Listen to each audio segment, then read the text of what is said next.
Sheldon, can you reveal now your thoughts about this club 3 months ago when it was in last place and how it compared to the finish? Well, obviously, 3 months ago, we didn't have a great feeling about where we were at. But that didn't mean we didn't believe in our people and the players that we had. We felt confident we could turn things around. I thought we had a really good meeting. When things really hit rock bottom, when we hit last place there in the division, there was a nice break in the schedule at the time, like 5 or 6 days without games. And that gave us some time to, as a staff, really dig into where we were. We looked at some statistical metrics and things of where we were at and things that perhaps we would try to either diagnose what might really be happening. And in doing that, we actually found a number of positives with our group that we could build upon. So we just tried to create a picture for our team that would give them reason to believe, reason to continue to work and push. At the same time, our roster settled down a little bit. And then we found our way back, and then within that, obviously management believed in our team and made some additional changes to try to help the group, and we put ourselves in a position to succeed in the playoffs. So when you look at that process, it was a challenging one, a difficult one for me, a first for me as a coach at any level in terms of having such a struggle midway through the season and having to find your way back. So it was an important development opportunity for me, and certainly happy with how the players stuck with it. Leadership found their way. Young people stepped up when we had bad injuries. Some of our best hockey was played when we were really shorthanded. So it's a credit to the depth in the organization, and just like I say, the leadership and the work that guys put in to turn things around and give us a chance to play in the playoffs. You said you sort of did a deep dive and looked at a lot of things and saw a few things that were positive that you maybe hadn't noticed statistically or whatever. Can you tell us one or two of what those things were? Well, the number one positive for us was that, and I haven't gone back to look at it, so I have to really try to recall as much as I can here. But the number one thing was, at that time of the season, despite being last place in our division and one of the worst teams in the league, from a points perspective, we were number one in the entire league at the number of goals we'd given up at even strength. And that was something really to hang our hat on. Our penalty kill was letting us down to that point. Our power play was good, but still our penalty kill and the number of penalties we had taken were really hurting our cause. And we weren't scoring enough at even strength. But defensively, when you have something that you're number one in the league in, and you're a team where the guys come in, they're sitting in a meeting and nothing's going your way as a team, and all of a sudden you reveal to them that you're actually elite at something. I think that really had our guys perk up a little bit. And like I say, our penalty kill was letting us down. Our differential power plays and penalty kills was working against us. And we weren't scoring enough at even strength. So we took the positive, we identified the areas that were hurting us statistically, and we sought from there to improve upon those areas. Our penalty kill really regrouped and went on a real nice run and made some adjustments to it. Identified and zeroed in on particular people to really tackle that. Our goaltending stabilized. So a lot of things really happened at that time, and we just built upon it. Is this your meetings today, you're dealing with players, some of them are looking at free agency, some of them are looking at maybe end of career, I don't know, some of them are looking at, am I going to be in the NHL next year? How honest do you have to be with them in terms of their assessment? Is that difficult, or sometimes difficult conversations to have with guys? They can be difficult. At the same time, I think players want honesty. You can't help but be honest, and that's not just today, but that's all throughout the season. But certainly when the season ends and there's a little less emotion involved, you're able to really just take the time to really assess where they're at, identify what they've done well, try to talk to them about where their situation might sit. Obviously understanding that we're a small piece of it here. We're not the voice. We don't make the decisions. Of what happens from here for many of them, and certainly I don't, and within my role. But you're dealing with different players, as you say. Some of them are veteran people that are on AHL contracts that are expiring, and you're obviously dealing with them a little bit differently. And then you've got your younger players on entry-level deals that are part of the development program, and you're putting a plan in place for them to work out all through the summer and all of those kind of things. So we're going through all of that. Myself and Kyle are sitting down with each player here today, and it's been a long morning here so far, and we've got a long afternoon ahead, but I think it's a necessary piece, and we did this at the start of the season as well, to sit down with each guy, and I think it's an important piece to spend time with people as much as you can. As the season gets going, it's difficult to do. Is it a bit like parent-teacher interviews where you're dealing with the student directly, but where you have to apply yourself more here, or you're doing really well there? Is it I don't know. What is it like? My kids are too young to, I don't know what these parent-teacher interviews are like, but it's give and take. It's, we try to give them honest feedback, but we encourage feedback at the same time. It's an opportunity for me to grow as well. Players have very unique perspectives. In many cases, they see things that coaches don't, at least have a perspective that a coach can't have. They can at least give you their sense of how they see things, and whether it's their own situation or a situation surrounding the team or surrounding another player. You try to gain as much insight as you possibly can, and the end of the season is a good opportunity for that. Like you say, you've got some players that are free agents, and those guys often are the ones you get the most honest assessments from, because they're just going to speak their mind and tell you the truth, and they're usually veteran people that are confident in who they are, and just will speak openly. So you try to garner as much as you can from them. The younger guys are a little more guarded and everything, so it's more just about their personal development and things of that nature. But I enjoy the process. I think it's an important step, as I've said, because guys will leave here now after a long season and take the time to themselves, but the summer will begin, and that is a really important time for all players, and in some cases for these guys it's more important, frankly, than anything that goes on during the season. And it's hard to recognize that, but when you've got young players that need to make gains, with whether it's their strength or their conditioning or their skill sets, their skating, the summer is the time when you can really get after it and really make changes to your game. Young players can grow a lot having gone through it, so it's a critical time of year for players. So putting them down that path early, I think, is important. So that's what today is about. Last year you guys probably knew a lot of the core at least had the chance to graduate. How do you and Kyle sort of game plan, knowing you don't know really next year which bodies will be back? Yeah, it's difficult. Frankly, those are more questions for Kyle. That's not my role within the organization. My role is to deal with the players that arrive here, whether it's after an off season, arrive for training camp, or arrive once they get sent down and assigned here from the Maple Leafs. I deal with the players that do arrive here. So Kyle and I are certainly in discussions, but in terms of filling the roster, and those are decisions often that are made at the Maple Leafs level and trickle down to me, and we try to develop them in a winning environment when they arrive here. So I stay out of that process as much as I can and try to focus on putting in an environment that's going to allow everyone that arrives to be at their best. What did you make of Leipzig's year? I mean, he had the injury, but when he was playing, he put up a lot of points, and there was talk that he could have been a candidate to get promoted, but Leafs were healthy, so the door didn't necessarily open for him that way. But how would you assess how he handled everything? Well, I think he handled it well. I think the injury came at a difficult time. He was having a great season.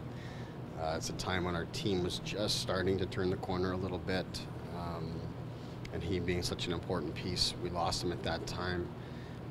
And then the nature of the injury, a big hit, concussion, I think it had some lingering effects when he returned. We spoke a little bit about that today. That said, I think he had some really dominant stretches of play this season that showed that his skill set, his abilities are beyond this level. But he also continues to be a guy that shows the other side, which is, can be careless or irresponsible with the puck, and continuing to find that balance to make plays and be dangerous offensively, but not be careless is a challenge for him to continue to work at. And on the other side of it, defensively, he shows he can kill penalties. He shows he can be responsible. He can be hard to play against because he's smart and he gets in position and he's got some edge and grit to his game. But then he can also be casual and unreliable defensively. So it's time for him to take that step and recognize that the need to find a little more consistency in his game. But without question, if you watched his season as a whole, you saw times where he looked like a player that didn't belong in the league. So it's about him, doing that more consistently and not having the other side of it reveal itself, where he looks like a player that certainly does belong here and has warts in his game. Do you have any idea of what Freddie's going to have to go through in terms of his rehabilitation and how much time he'll lose to development because of what he's going through right now? I don't have a great idea of that, other than it's going to be a long process that will take the summer, and but Kyle perhaps would have more insight on that. I don't know how long until he can actually get moving and really get to work. So I don't know that. I just know he's got a long road ahead. It's a pretty devastating injury. When I'm told the surgery went very well, but the rehab plan and how long everything takes, I'm not up to speed on that. But it's going to be a challenging summer for him, and he's going to have to persevere through this and put in a lot of work, to get back to health and be prepared to come in and give himself every opportunity to play in the NHL. When did he have the surgery? I believe it was last Monday, or this Monday, excuse me. It was Monday past. Okay. Yeah. What did you learn about Casimir Kaskaso this year that maybe you didn't know about him in the 2-game stint that he had here last year? Well, he showed that he's a very confident person. He was playing down in Orlando, and frankly, things didn't go well for him. A lot of the reports, weren't always positive, and the statistics, while it's a different league, and you can, say what you want, or maybe there's more chances and things like that in that league that are given up. It's a different type of shot, all of that. The reality is statistics weren't good, and there's been a number of goalies that have gone down there and have done much better statistically, Garrett Sparks being one. That said, he comes up here and shows that he was confident, and he was confident when he was down there, even when things weren't going well. But came in here, and right from the first day he arrived, and talking to him and asking if he felt ready, he's claimed he's been ready all along, just waiting for the opportunity, and he proved that was the case. So credit to him. You have to pass credit on to the folks in Orlando, Jake Barhowski and his staff, to stay on him and continue to work with him. Piero Greco put in a lot of time whenever the schedule lightened up here and there was opportunities for days off for us or our staff or our players. Piero was on a flight and flying down to Orlando and spending time there. So credit to Piero and the work that he put in as well. And just goes to show how important depth is in the organization, because you know what's going to happen. I mean, I believe we had 11 goalies on our roster this season, and 6 of them saw game action. We never thought we would be in a situation that we were, where we're bringing a guy from Orlando in to play, but that's the case. And he's a first-year pro. He got some terrific experience this year, and lots to take away from this season in terms of why he would continue to work. Because you never know when opportunities come, and he's established himself here now as a player capable of playing in this league. But it doesn't mean there's not going to be competition when training camp comes back around. When you look at the second half of Antoine Bibeau's season, and you've got the call-up to the Leafs comes back, what did you see from him in the second half that was different maybe from how he played in the beginning of the season? Well, I found he had some struggles with confidence, and he really had an up and down season. The season started tremendously for him. He was goalie of the month in October. As you say, he gets called up to the Leafs and does very well. And then he gets caught in a tough spot where he goes on a little bit of a slide, and then Sparks is injured, so Kaskasuit comes in and really doesn't look back and doesn't give Beebs another opportunity to get back in.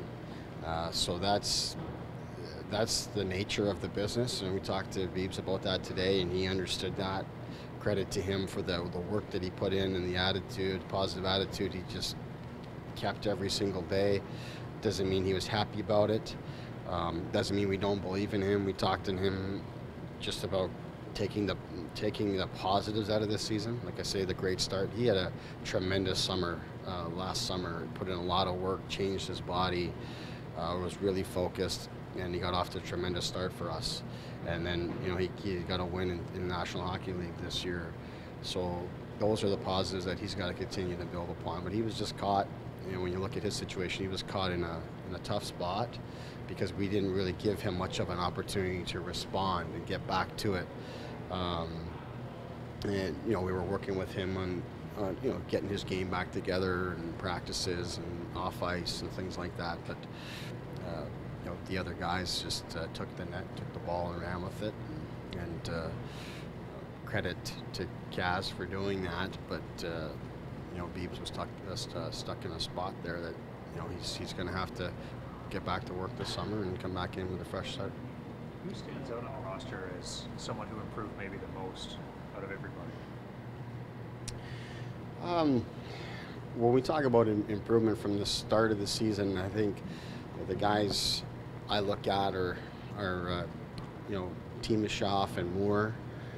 Those are two young first-year players that early in the season I think really struggled. A lot of it was through lack of opportunity, and then all of a sudden going from being top players on their previous teams to now the reality of playing lower in the lineup and really having to struggle for your minutes, compete for your minutes, be good defensively. I think a lot of that caught them off guard, and they were not close, frankly.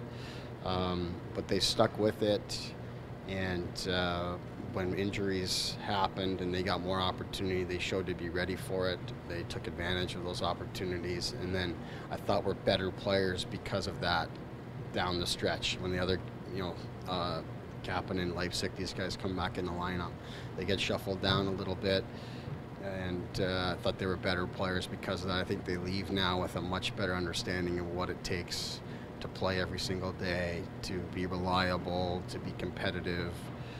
So those guys stand out in terms of improvement. I know Timashov, ends up out of the lineup, late in the playoffs here, and a lot of that I think is attributed to Carl Grundstrom and his arrival and how he played for us. But I think both players leave here with a better sense of what they need to do. And Andreas Jonsson's a guy I think from start of the season to finish really did a number of great things, was very reliable for us. I don't necessarily look at it as improvement because I think it was always there. He just needed to adjust and really get comfortable. But he is just a terrific young player that just does so many things really well, very low maintenance. Guy that you tell him something once and he goes out and he does it.